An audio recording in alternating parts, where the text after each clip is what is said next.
Hey everybody, welcome to another episode of IDTALK for Educators Live, the show for the unsung heroes of education. I'm your host, Kwame Sarfo-Mensah, and if this is your first time tuning in to the podcast, I welcome you and I hope that today's episode is one that will have you coming back for more. And if you're a returning listener or viewer of the podcast, as always, I welcome you back and hope that today's episode is one that you will find informative, enlightening, and as always, insightful. So, as you can see, we have a slightly different background for what we're used to. Usually, we're in the world of StreamYard, but today we're having some technical difficulties, so we've decided to go back to the old school, go back to the foundation. So, we are on Zoom doing this recording, and I am excited to have today's guest on. Now, usually when I bring people on to this podcast, 90% of the time it's people that I've never met before. They're total strangers, but I admire their work from afar. This woman is somebody who is a part of my educator DNA. She is somebody that, along my journey, has served as a mentor, has given me opportunities to grow as an educator. And I've had a chance to work under her and to learn from her and to see what she's been able to do over the past several years with her business and doing it with some familiar faces, which we'll talk about, has been wonderful to see from afar. But without further ado, I am honored and excited to bring on Shira Woolf Cohen to the podcast to talk with us about what she's been doing and all the cool things she's got going on. So I'm gonna leave it Wow, to Shira to that talk was a little quite bit an about intro. herself. Yeah. Yes, thank you. I appreciate that. I think you're being kind and said a few years. I think if we could take it back, Kwame and I have known each other for almost 20 years. Almost And I 20. actually really clearly, almost 20 years, Almost 20 right? So a years. long time. And so Yeah. I'm really excited. We have been following each other and communicating over the last 20 years, paths, crossing. And I'm excited to be back with you and to share and to make some connections today to some of the work that we've done together as well. Yes, for sure. So, like, for those who don't know, I've written three books. Now, of course, most of you all know about Learn to Relearn, the most recent one, but there was a book that I did write some years back called From Inaction to Inaction. And Shira, at the time, volunteered to be interviewed for that book.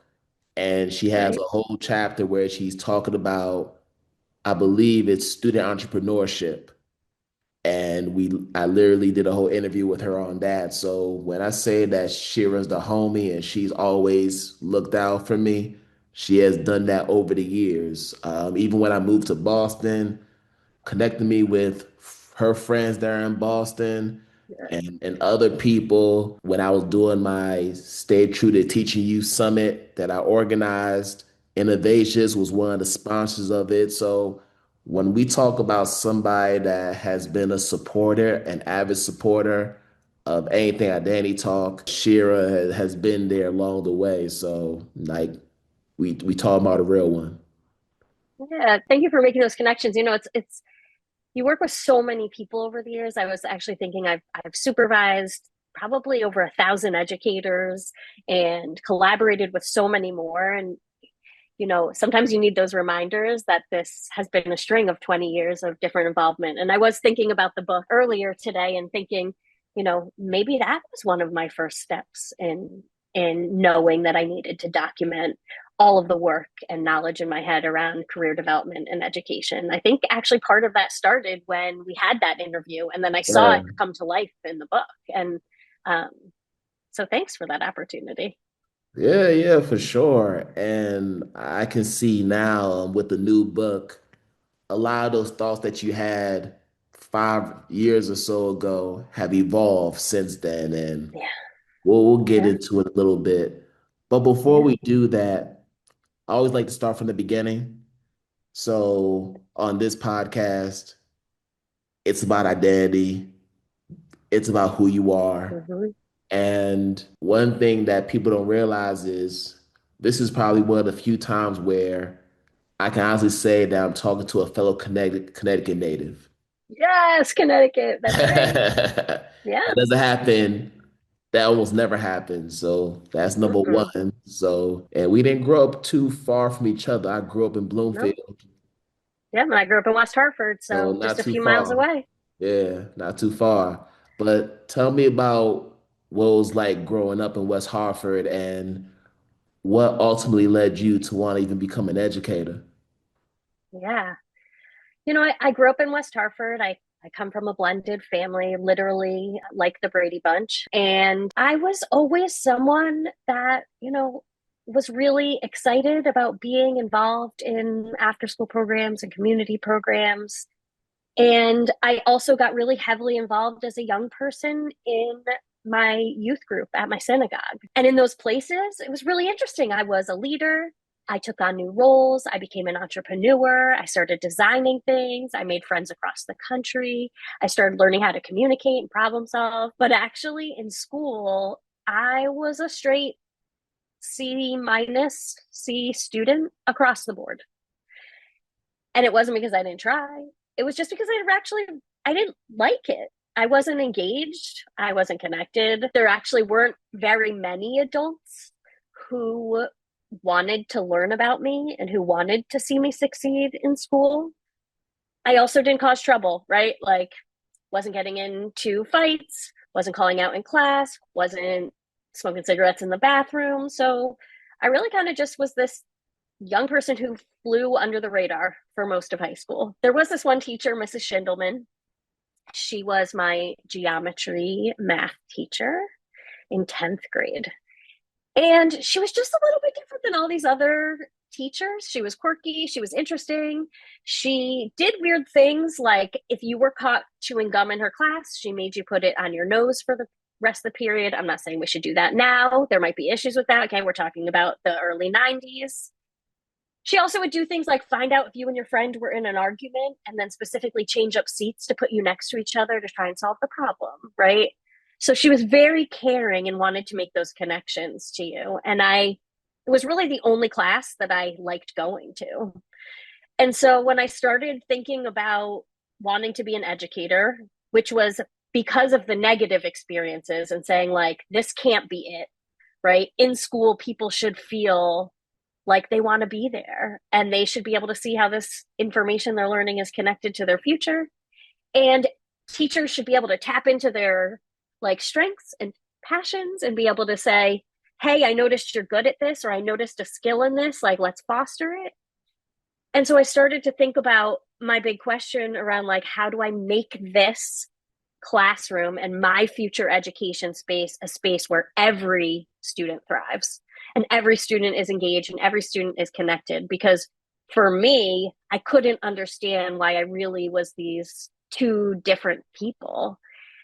And so that went into my development of how I wanted to be as a teacher, and knowing that it was really important for me to create these experiences for students in my classroom where like they wanted to come back, right? And they wanted to be there and they understood what they were learning and how their skills that they had that they might be really good at applied to that content. And so as I stepped into the classroom, I started doing that and thinking about that. But I didn't get to the classroom right away.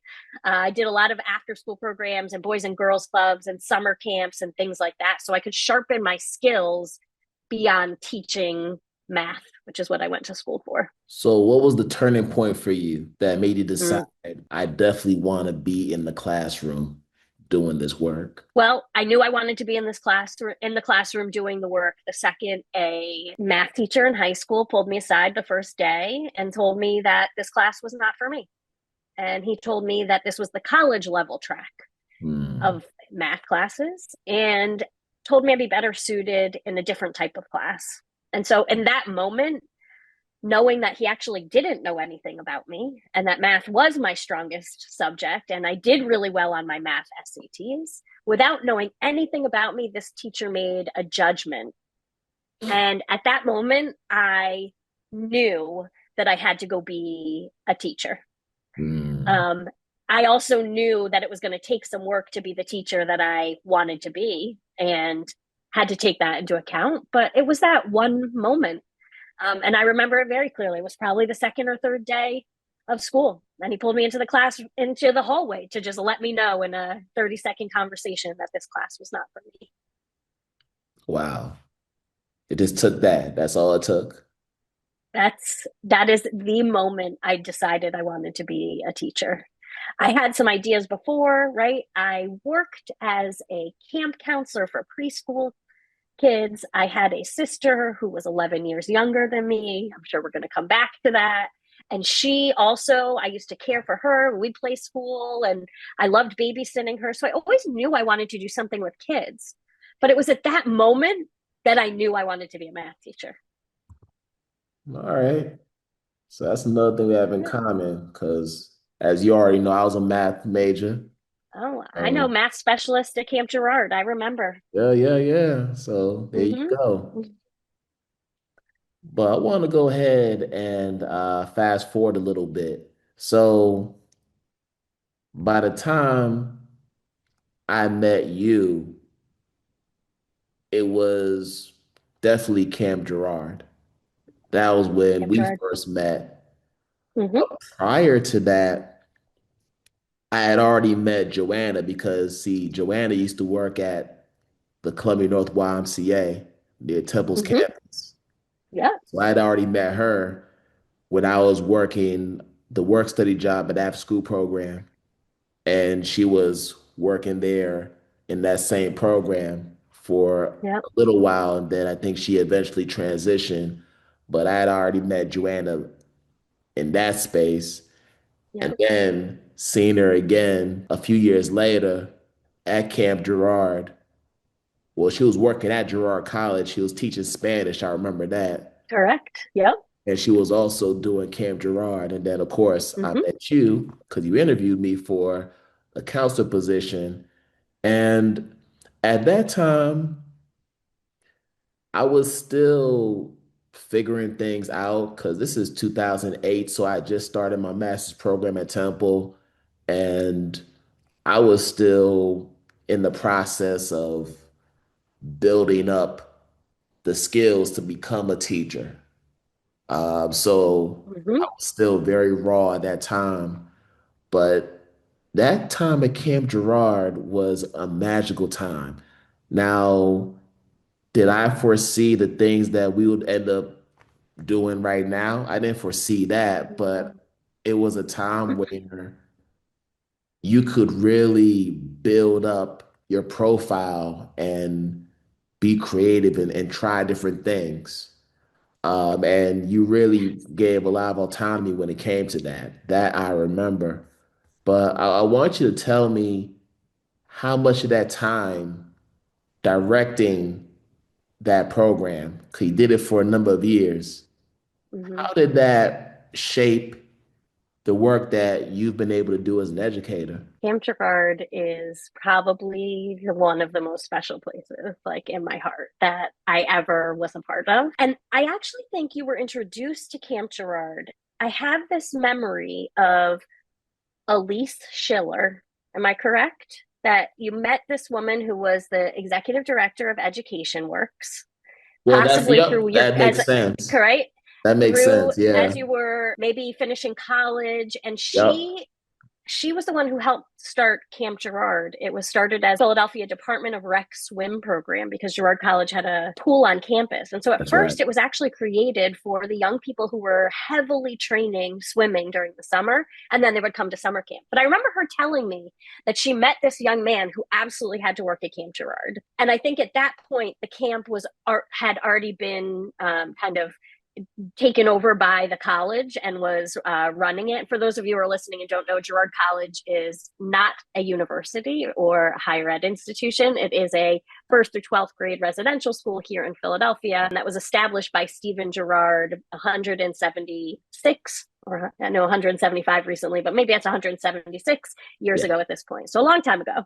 Yes. Um, and I remember meeting you and thinking, like, this is someone who this is an opportunity for to really learn how to be with young people in this different type of way, be in charge of, I'm 99% sure you were with middle school, which required a special person to be with middle school students all summer long on a big campus like that, running around, but you did it.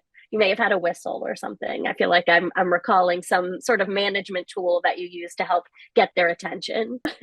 Maybe I had I a have a lot of whistle. details It's from so that. long ago. I mean, It was so good, but you're right. It was a place for budding educators to be creative in how they educated students during the summer, I think, which was the key part.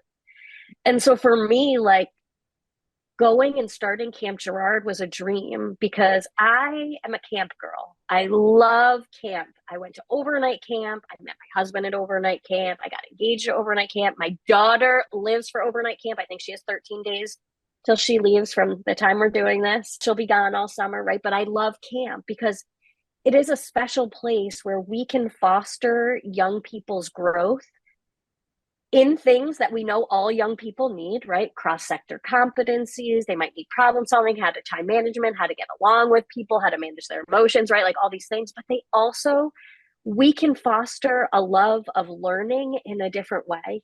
mhm. And so at Camp Girard, there was an opportunity to recreate what does learning look like for campers during the summer. And we had, not only did we have 5 through 12-year-olds, right? So like it was maybe even 13. I think our highest grade was going into 8th grade. But So remember, we also had the junior counselors we who did. were part of Philadelphia's work ready system. That's right. And we had young people that were junior counselors and then interns. So they could be interns. We had multiple interns in the office. We had interns who worked for different specialists, right? And so when I say budding educators, I don't just think about the staff that were there. I also think about all those young people Um, who, by the way, some of them started as young people in Camp Girard, and some now are school leaders or district leaders. And mhm. so that's really exciting. And so that space for us was about how do we make math and reading and literacy, how do we make that fun? How do we bring in students and allow them to explore experimenting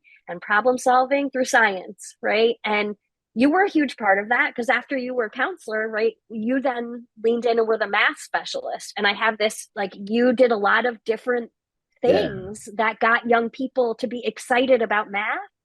But I think at the same time, you had an opportunity to sharpen your own skill of like being creative and creating those projects and not necessarily just following the script district or school may have given you, right? Because you did have that autonomy. Yeah. Yeah, yeah. Yeah, for sure. That was actually helpful because I did it for 2 years. So I did 2 summers in a row at a time where I still had to work in the summer. And after doing that at Camp Girard, that's when I was able to get my first like lead teaching job at Russell Byers, which is Russell Byers Charter School, not too far from Girard College in the Center Mm-hmm. City, for Yep. those who are familiar with Philly.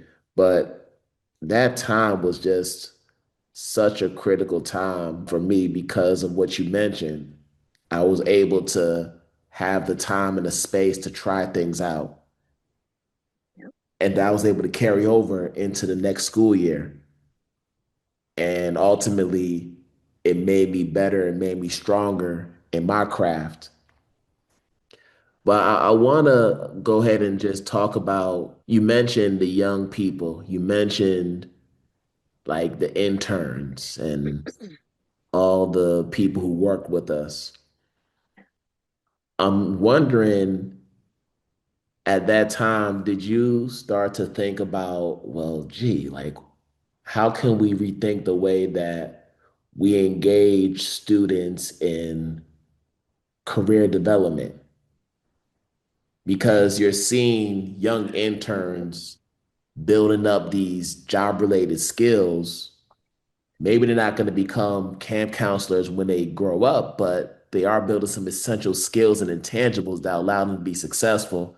So I'm wondering if that was the beginning of you starting to think about that at a deeper level. Definitely. So you probably remember that our middle school kids at camp had electives sure you remember this. They got to choose what class they were going to be a part of, and they got to That's right. participate in the afternoon. Yeah. And to me, career development is not just about saying I want to be, an electrician. I want to be an engineer. I want to be a teacher. It's about exploring what's out there, learning about who you are, making choices, right? You People also may say sometimes she'd make us stick with that elective choice, and that's true, right? Because every experience is that opportunity to learn. And so I think when I think about Camp Girard, I think about the space where we started asking campers what they wanted to do in the afternoon, and we started creating programming that was had their voice, had Hmm. mixed grades, had different people leading and working together. And as part of that, they were also responsible for showcasing at the end, right? And so at the I end of the remember that. summer, all of these electives, right, prepared, whether that was some sort of skit or some sort of presentation, something to demonstrate what they learned, right? And so we had the campers in middle school making choices about what programming they wanted to be a part of and learn more, right? Because none of them were like, hey, just go play, just go play in the field. They all were structured, connected, right? Had to be something that young people were learning, because at Camp Girard, it wasn't just about coming to camp and having fun. We were also learning. And so when I think about that, that's what I think about. I think about those first steps of when young people get to make a choice about what they get to learn about and study. They also get a chance to learn what they're good at and who they are and what their strengths are. And maybe they start to think about, if I really like this, what does this mean I might do in the future, or think about studying Mm. more, or courses I might take, right? Because I have no doubt that there were campers that experienced something during the summer that maybe they didn't have a traditional course for in school, that I bet they sought out a class for. They maybe sought out an after school program or a club, or even started something at their own school as a result of trying something new. And so, because that's one of the first things that we need to do in kind of igniting that spark in young people so that they can figure out what they like and their strengths, I think about that specifically because that was really unique and it was challenging, right? Sitting with the papers and we had to sort them and we had to decide how many kids were in each group, right? Yeah. But it was the output of that, of seeing young people engaged, seeing them get to make choices and have their voice heard, and seeing them demonstrate their learning at the end is really exceptional, and especially to happen during a summer program. And that was the unintentional career development that was happening. Are you ready to take your commitment to identity affirming education to the next level? Then join the forum, the new and exclusive membership space for the Identity Talk community. With membership tiers starting at $3 a month, you'll get early access to podcast episodes, bonus content, our Quam's Quotes monthly newsletter, and monthly live Q&A sessions. You'll also unlock discounts on workshops and products, engage in community discussions, access exclusive community and networking opportunities, and even business ad roles during episodes if you're a sponsor level member. Whether you're an ally, advocate, co-conspirator, accomplice, or a sponsor, there's a place for you in the forum. So head over to identitytalk4educators.com/pricing plans/list and join the movement today. Right. So then at what point did you start to wonder, how can I replicate this model into the regular school year? So yes, Mm-hmm. doing Camp Girard for these 2, 3 months, but then at some point I got to go back to new foundations at that time and Yep. do my thing there and try Mm-hmm. to take some of those elements and implement it there. So at what point did you start to think maybe we can make this transferable in that environment? Yeah. Yeah. I mean, I think the whole time I'm thinking about myself as a young person and those two different people I was. Also, my experience was actually happening simultaneously. I don't Wow. think people realize that I was a first year teacher And then during the summer, I went to be the director at Camp Girard, right? And so I was actually doing these things simultaneously because when I graduated college, I didn't go right into the classroom. I started working at Boys and Girls Club. I worked in an AmeriCorps program, right? I did all of these things. And so it was interesting because the information and the knowledge I had from being a teacher during the year, knowing where my students' gaps were, knowing the skills I wanted to have, Yeah. it almost fed into what I thought needed to happen at Camp Girard, right? And then I was doing things at Camp Girard to promote autonomy in clubs and programs and bring in partners and, help young educators figure out their craft. And I was learning things there that I was then bringing back to the classroom. And so it was like a consistent back and forth for almost 7 years, where I was at Camp Girard and I was at, a school in a 10-month role. And so I think what tied it together for me really clearly in a bun was the instructional strategy of using service learning to get young people to make connections between what they were learning in school and how they could give back in their community in some way or in a community in some way. And so I had learned about that and taken along, I started to learn about that when I was a young person and I was involved in my Jewish youth group because there is a phrase called tikkun olam, which says, taking care of the world. And we used to do a lot of service projects, right? Yeah. And then when I went into the AmeriCorps program, obviously I learned about national service. And I was also exposed to the idea of service learning in the after school world.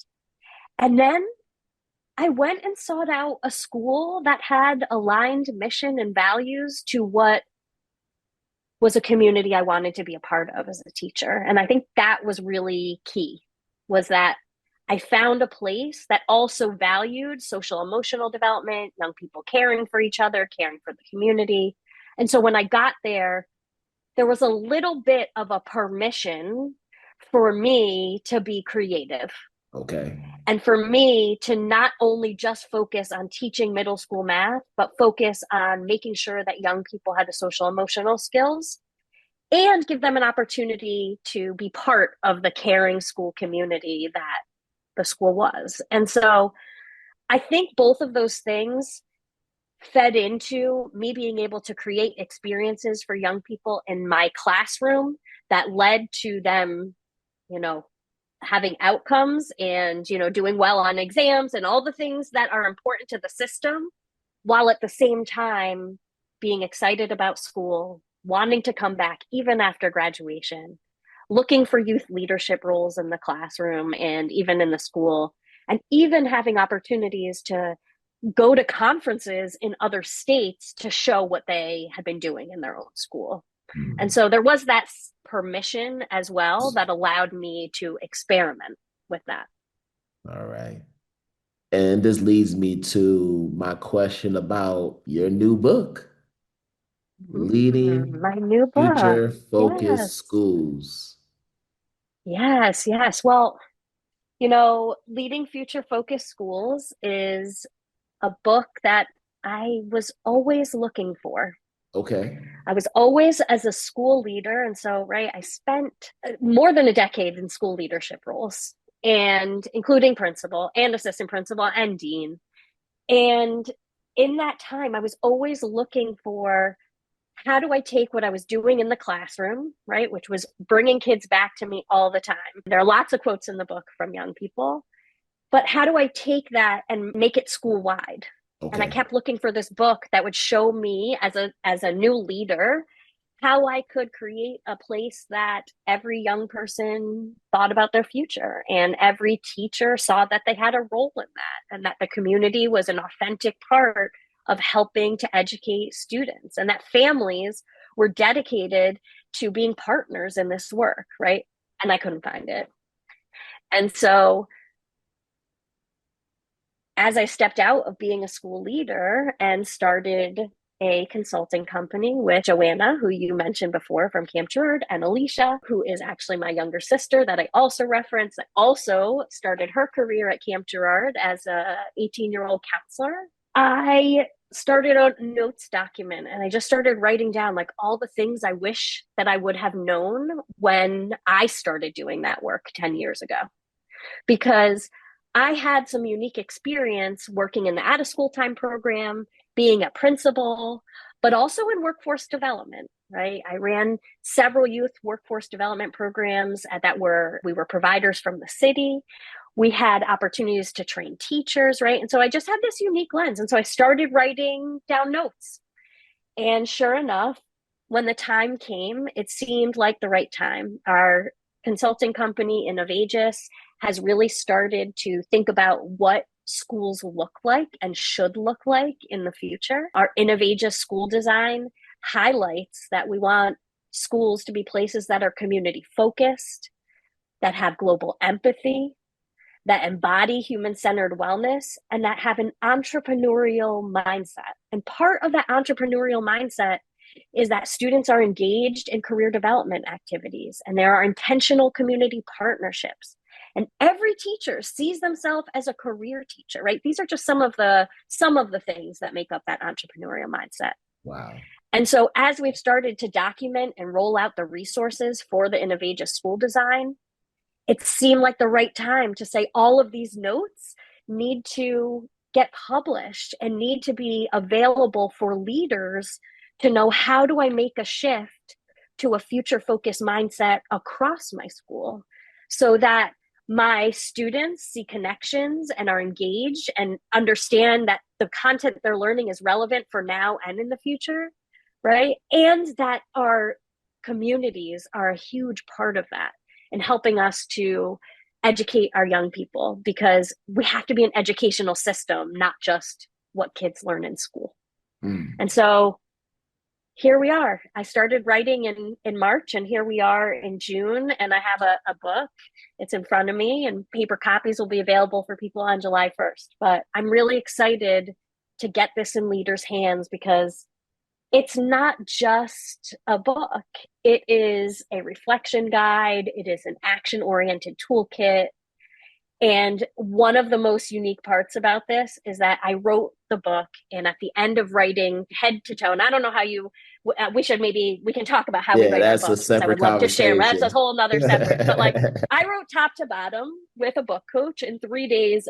I just wrote everything. And when I was done, I was like, wow, there are some areas I really want to talk about, Yeah. but I didn't naturally write about them. And so what I was able to do is say, like, these are the areas. And I actually brought in our Innovageous team. And so every team member has a chapter and section of this book, which is an Innovageous advice section.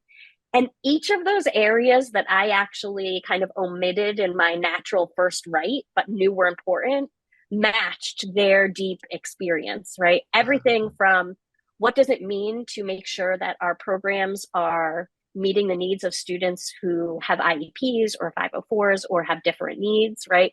To what does it look like to make sure we're building programs that have proactive and responsive communication and are aligned in what they're saying.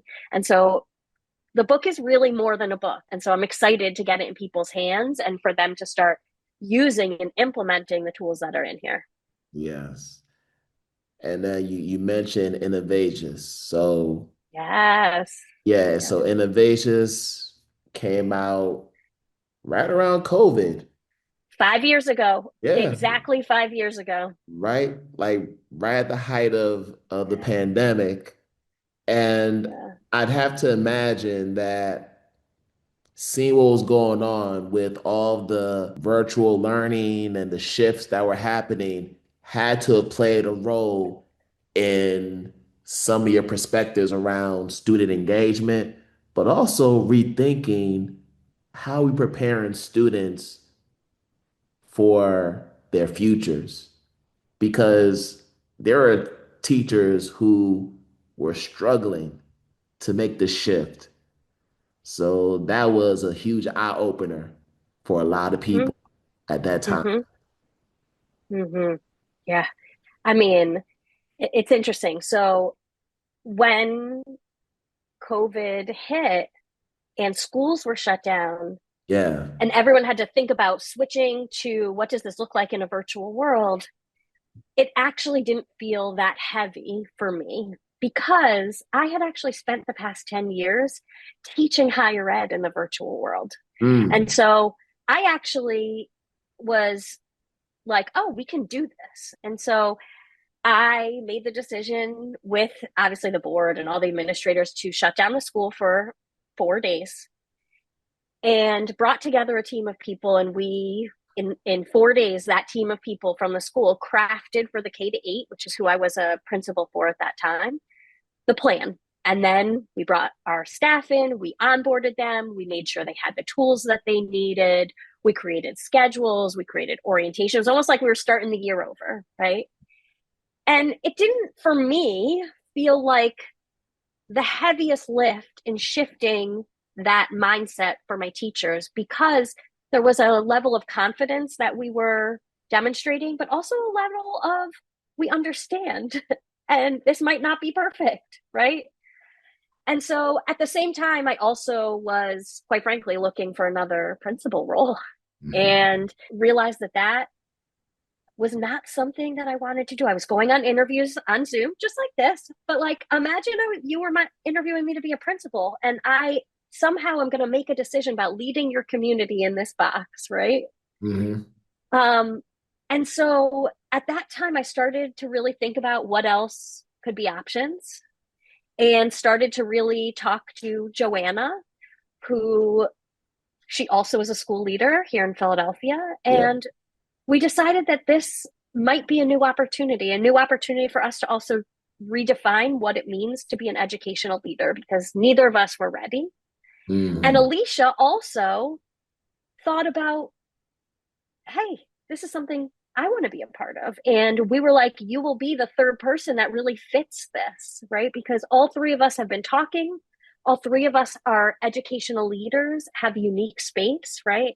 I was a charter school leader. I spent a lot of time working with the community. Joanna also was, but she also has this hyper focus and was an executive leader, building buildings and finance, things that are not in my wheelhouse, right? And so, but we do overlap. And then Alicia has a unique lens being a special education leader and a BCBA, right? So the three of us decided to start Innovageous with a mission to make sure there was continuity of learning and inclusive opportunities for all students and all kids, which at that time meant let us help you get your stuff together to move online and be hybrid because this is not going away, which, right, was very accurate. For 2 years, schools were doing different type of learning. And so when we established Innovageous, it was with this mentality of we are going to be supporting schools and districts and programs, out of school time programs and youth development programs and work programs Yeah. into the virtual world. And that is how we spent most of our first 2 years, Mhm. was doing trainings on everything from how to use Zoom and Google Classroom to how to engage young people in the Zoom space to how do we create playlists and asynchronous videos. I mean, you remember there was Yeah. all creativity on deck, right? We basically took educators and said, we went from following this script to like, I'm shoving you off the cliff and you figure it out. And we were there to support schools. And that's what we did for our first 2 years. Yes, we had other things sprinkled in, but most of our work was focused on how do we ensure that these experiences in virtual and hybrid setting were happening, not just for school. We supported upward bound programs, right? We supported out of school time programs in making sure that their programs continued in addition to schools. Mhm. That mission, it remains true today: continuity of learning and inclusive opportunities for all students. And it is something that remains today, but it's just a different focus. It's not about the hybrid and the virtual world. It's about everything we do, making sure that it is focused on the young people that are in front of us, the young people that our programs are going to impact, and making sure that every student and every kid is impacted and involved in that. So now I'm wondering this because I feel everything that you're saying. I really do. But I also know that you also hold a role of supervising teachers. So Yes. being a student teacher supervisor at a university, We have pre-service teachers who are preparing to go into the classroom. More than likely, they're not going to go into a school community that is thinking the way that we're talking right now. So my Mhm. question for you is, when you are providing that guidance to the pre-service teachers, how are you imparting knowledge to them, knowing that they may be going into a school community that is operating antithetically to this mantra that you're promoting?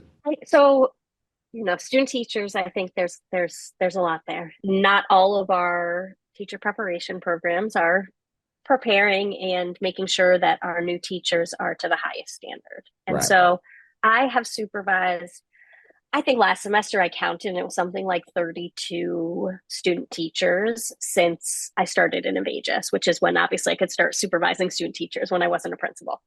And in that time, I've had student teachers who have been ones who have their own classroom, right? And this is kind of just like a checkbox. They need to go through the process. Sure. I have some student teachers who have never been in front of students. Mm. And so what I have found is that some of the things that I talk to student teachers about when it comes to developing young people and tapping into their strengths is simple ideas, right? Such as allowing students to access roles in their classroom, right? Many teachers have jobs in the classroom. Sure. Many teachers also pull kids out popsicle sticks out of a hat and say, Yeah. you're the paper passer outer, you're the line leader, right? And like that is a classroom procedure, but it's not a way to really help young people grow because in real life, we don't just get handed jobs. Everyone wants to be the line leader. And there's no reason that we can't have young people take one extra step to just rationalize why they might be a good fit for that line leader or Okay. for that paper passer outer or for the DJ. And so sometimes with my student teachers, I'm giving them some simple ideas that are add-ons to what they're already doing. They already have classroom jobs. Let's talk about like one extra thing that you could do. I think that also goes along with engagement. Tapping into student strengths, giving them an opportunity to have their voice heard in the community is something that every teacher can do. And when we make sure that students are having that chance, right? In some classrooms, the teachers are doing so much of the talking and students are engaged only when they choose or opt in to be. But the authentic voice of every young person isn't heard. There isn't this total participation and total involvement. And so Sure. having teachers make sure that that's happening and making sure that every voice is not just heard, but recognized. And so I encourage the student teachers to give feedback and say, I noticed today that you were doing a really great job of helping to keep your group on task, right? And have that great like time management structure, right? To maybe somebody in their class or acknowledging to a student who grew a lot from maybe one assessment to the next or how they performed one day to another, to acknowledge that growth is also another piece of feedback that I often give to my student teachers because these are things that help young people grow. The other thing I do is I say to student teachers, every kid wants to know why they're learning this. And so when you're talking about, for example, one of my favorites is like we're talking about measurement and designing spaces and gardens, but we never mention the architects or the landscape architects or the, interior designers that might be a part of these processes. So I really try to identify, especially with the student teachers, the entry points of things they're already working on, and then to take it an extra step, right? Because they already have a lot on their plate. But I think those consistent things that what we like to say is a teacher's actions that demonstrate they have a future focused mindset, right? That they are identifying skills, that they're giving opportunities for leadership, that they're using academic and professional language. These are things we can, help all teachers foster, even teachers who are still in preparation. Hi friends, it's me, Thaddeus from Thaddeus Nature Notebook. Are you loving our journey into the wild and learning all about awesome animals? Then don't forget to subscribe. You can find Thaddeus Nature Notebook on YouTube, Apple Podcasts, and Spotify. Just hit that subscribe button and never miss a new episode. And if you're on YouTube, give us a thumbs up and leave a comment about your favorite anime. Thanks for listening and exploring nature with me. Let's keep discovering together. Now back to my daddy's self. Yeah. And I keep thinking about the term future focused schools. So I'm going to play devil's advocate for a second. Yeah. Because there are going to be some people who listen to this and they're going to think to themselves, well, I've always thought of schools as preparing students for the future. That's the focus, right? So why do we call this school a future focused school when the purpose of school is to prepare students for the future? So maybe it's a play on words. Yeah. But I could see some people looking at this and thinking, what is it about this term, future focused school, that is different from how I've always thought about school fundamentally? Yep. And I know well, you're gonna have to read the book. No, I'm just kidding. They gotta read the book, exactly. They gotta read the book. No. But it's something that I'm sure people have probably brought to your attention when they first hear this term. Yeah. It's interesting. So I think there's an interesting approach that we present around the future focus school, right? The future focus school has a few things. Number one, and as we define it, right? Because you're right. The purpose of school is, you and I would say, to prepare students for their future. And hopefully that person who also brings that up is like-minded with us. But there are lots of people that say the purpose of school is to make sure kids read and write. The purpose of school is for childcare.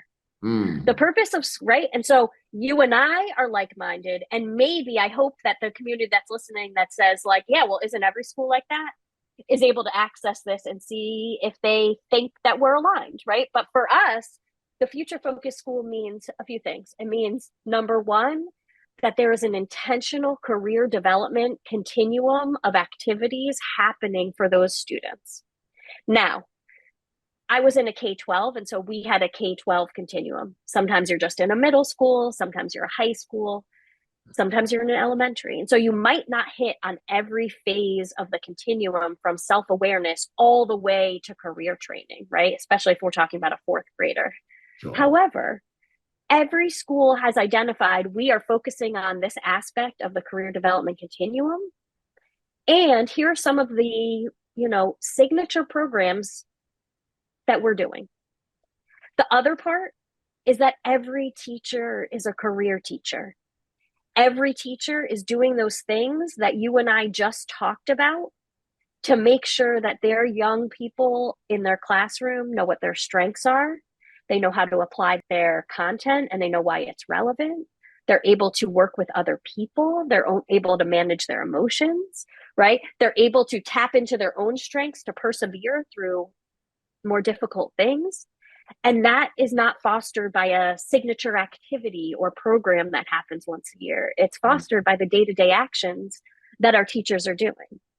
And you and I may say like, yeah, this is, of course, but not everyone thinks that way. And I know that because we have spent time in schools with leaders, with an observation walkthrough checklist and data collector. And we spend 10 to 15 minutes in a variety of classrooms collecting data on whether or not teachers are doing this on a regular basis, right? Because we're not talking about an add-on, but we're talking about professional and academic language, right? When a student comes into your classroom late, you don't need to yell at them and say, why were you late? Where were you? Sit down. We'll deal with this later, right? We can say to them, there's a notepad, please write down, or please take a seat and I'll be with you in a minute, right? We can have these interactions. And so when we collect that data, leaders are always surprised about the space of, wow, in the classrooms that were demonstrating all of these actions, kids were more engaged and on task and seemed to be more interested in what they were learning. And so the combination of the intentional activities and programming around the career development continuum as well as the combination of the teachers and the day-to-day actions, is one piece of the future-focused mindset. The other is the leadership of the leader in ensuring that there is buy-in and there is resources and there is support and there's guidance and there's expectations and there's resources, right? Like all of these things. And that can also be the community, because it's not about doing this alone. It is about making sure that we have opportunities for people to share in the education of our young people in different ways that align to both the goals of our school and the goals and the needs of young people, but also to the needs of the community. Because that's how we're going to make sure that students are going to be successful to not just get to graduation, right, and be prepared for their future, but be prepared for a future that they're going to have to persevere through, because life is not easy. And we actually don't even know what the careers are that are out there yet. And so we're going to have to prepare them to do these things that we don't even know are out there. So then I'm thinking about grading. I'm thinking about assessments, because with what we're talking about, we have to talk about that. Because here's what I know, and we'll stay in the Philly context because we both taught in Philly. Yep. When we were in the classroom, the main focus was to get students prepared for PSSAs. Yep. So PSSA is like state test for Pennsylvania, for those who don't know. So that was like the Super Bowl for kids every year. Now, they take this test every year, K to 12. Eventually, they go into higher education. Most students do. And then they eventually move on from that, and they're now looking for jobs. When I go to a job interview, when these kids go into a job interview, I don't think there's an employer that's asking them for their PSSA scores. They're not There is asking for not. the SAT or ACT scores. But yet we put so much of a premium on these assessments. So what I'm wondering is, within this future focused school framework, is there a conversation around how we measure competence in our students, academic competence? Because for the longest, it's been letter grades. Yep. Are we now focused on competencies, traits? Because when you're looking for a job, they look at attributes, intangibles. Yep. So I'm going to be real honest. I actually intentionally left assessment out of a chapter of this book, because we know that the outcomes, we are not at a school to school basis, on a district to district basis, we are not getting to change what the goals are for the outcomes. And maybe at some point that will change. Sure. Right. I really wanted to focus on the process and the tools to take the shift, recognizing that there is a lot of research out there about different types of assessments. Now, I was an early mover to standards-based grading in my K-8. We transitioned from traditional grades to standards-based grading. I don't know, maybe in 2010. It was a long time ago. Long time, right. And when we did that, we actually created an entire course called Skills for Successful Living, because I was done having effort be part of a kid's academic grade. If they didn't turn something in, it was definitely not going to be a 0, right? Like, it just, I don't know, it didn't feel right that young people's behaviors were the things that were allowing us to give them low grades. And so when we moved to standards-based grading, we obviously had the academic courses, but we also had a Skills for Successful Living course, which allowed for every teacher who taught that student to assess them and provide them assessments on skills such as problem solving, communication, right? And I can't remember exactly what they were off the top, but they were written in very like friendly, family friendly language. Yes. But they were aligned to Castle standards. Grades weren't averaged in the same way you would average a traditional grade in our way we had the formula for standards-based grading. But parents, what was key to us in there was not the final grade. It was the progression over time, looking at those skills that every teacher in the school was contributing. So if you were a student and one of the skills that was being assessed was your problem solving skills or your grit or perseverance, you could see over time how all of the different like scores, for lack of better terms, that were inputted into the system. And so it wasn't average. You didn't have a final grade, but it was a snapshot for families and teachers and students to talk about. But it also took out of the equation, like if a student didn't hand in work, it was an incomplete. Well, what do you mean it's incomplete? It's incomplete. You're not going to the next grade. We're going to complete the work. You want to sit with me during recess? You want to, right? Like we would take that on to make sure. And so those zeros went away. The effort grade as part of like your understanding of science or history content went away and moved fully to another course. And so that I've always been a big fan of standards-based grading. I really hate saying like, hey, you got an 85 in math. I don't really even know what that means.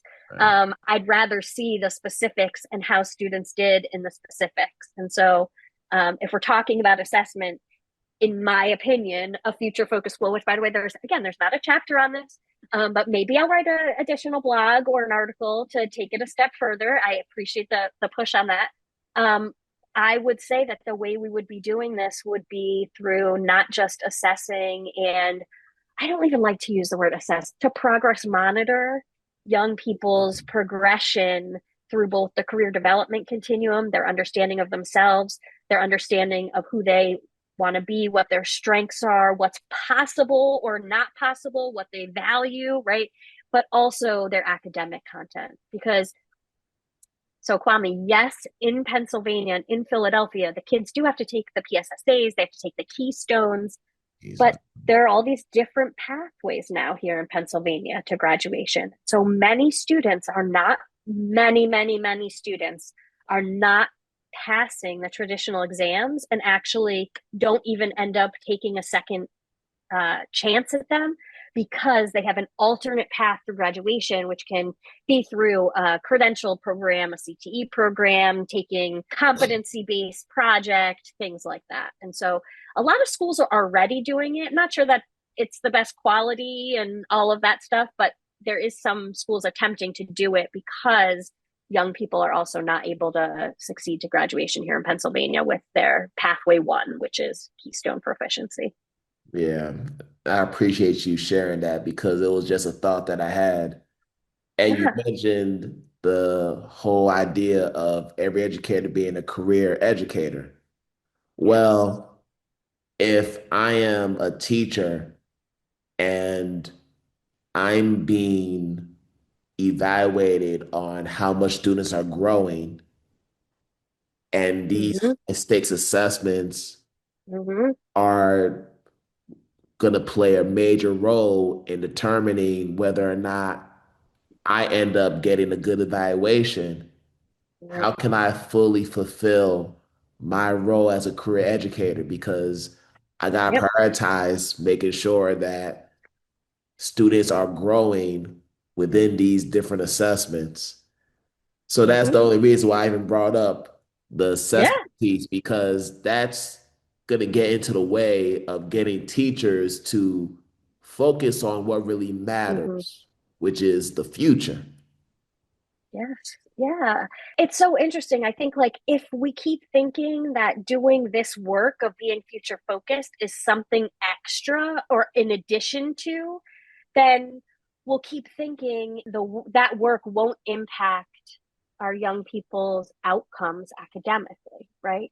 But if we think about it, some of the biggest barriers we see and hear about to student achievement is around their ability to manage their time and figure out strategies for studying, is around being able to get them through, to have the grit to get through that emotion that comes up when they're struggling, right? And so those are also future focused things. And so I think when we kind of shift our teachers' mindsets to understand that those things are foundations for them being able to manage the activities and learning experiences in your classroom, then maybe that mindset will shift, that it is part of what we do on an everyday basis and not just something that is done once in a while.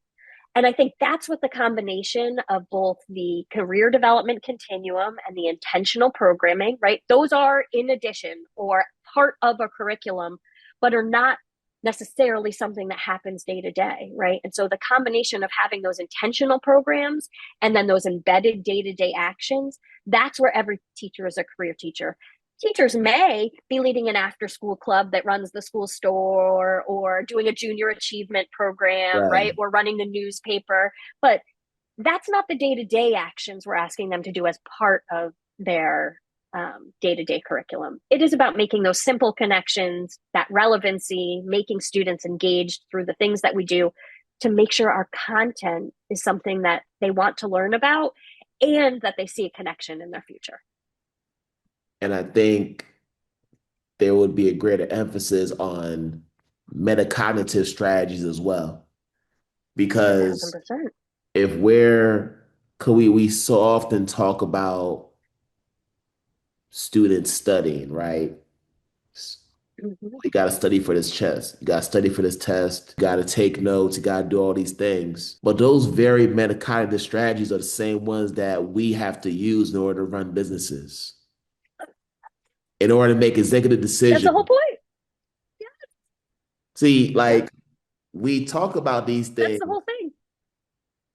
But we have to realize that these are the transferable skills that we're trying to emphasize with our students, but also we have to find ways to intentionally integrate it within our curricula so that it's a living part of our classroom experience. And I think that's the current challenge that a lot of schools face. Yep. As leaders. And I think, so this is why the book is written for leaders. But the tools inside are tools you can turn over to your teachers and use to inspire your teachers and use to plan and reflect. Because teachers that we have worked with in this work, they get to the point, conversation you and I are having, they get it, they're ready, but then it's not school wide, or their principal doesn't get it, or they reached a barrier and they're not sure how to achieve it, right? That's right. Because they won't let their class go on the field trip to the power plant to learn, right? Because they're not understanding why they're doing it, because they're learning about electricity in science, like, right? And so I think this is why we wrote the book and why I really focused and made sure that this book was written for leaders, because when leaders can start building this mindset and leaders have the tools to develop a vision, build in a team, create shared ownership, provide support and accountability and resources, right? Build community partnerships and streamline those community partnerships, then this can happen school-wide. And so that's why this is written for school leaders, for that purpose. And the intro, I just want to name the foreword, is written by a CEO of a large hospitality company. And everything she talks about is exactly what you just said around those durable skills, whatever you want to call them, durable skills, cross-sector skills, soft skills, 21st century, all the things, right? But that's what she talks about. That's what she looks for in her team.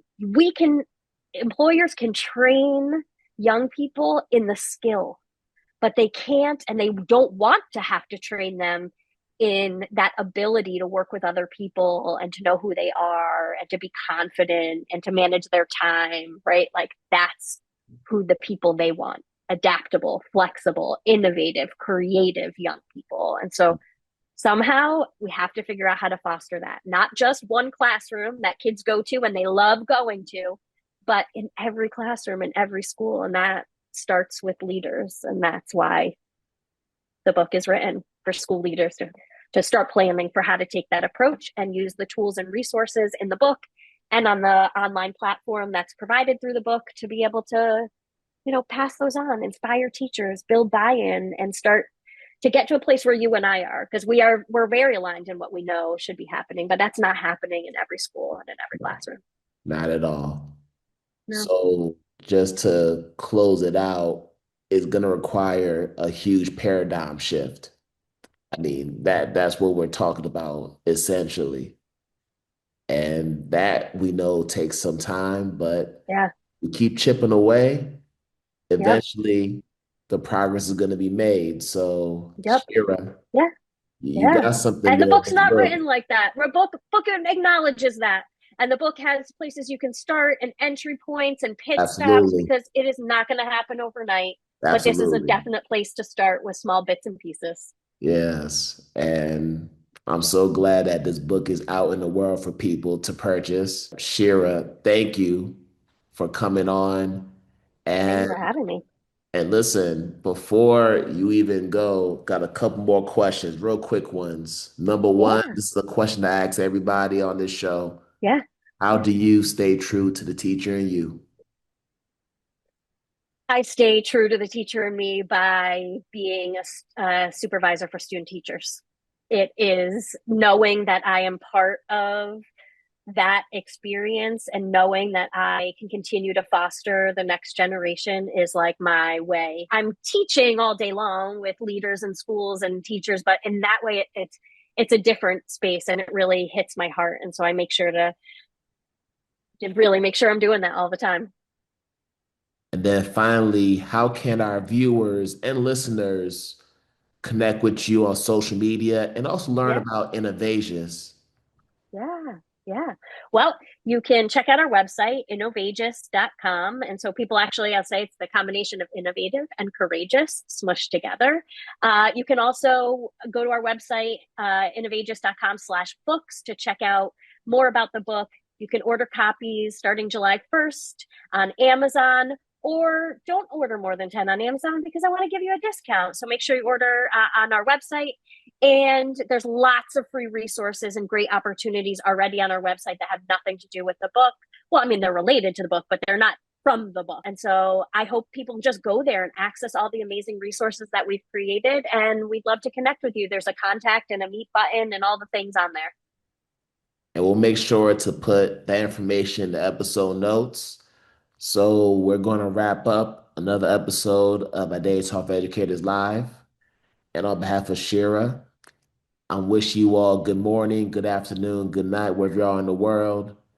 We're going to do this again another time. Yes, Peace out, yes. everybody. Bye, everybody.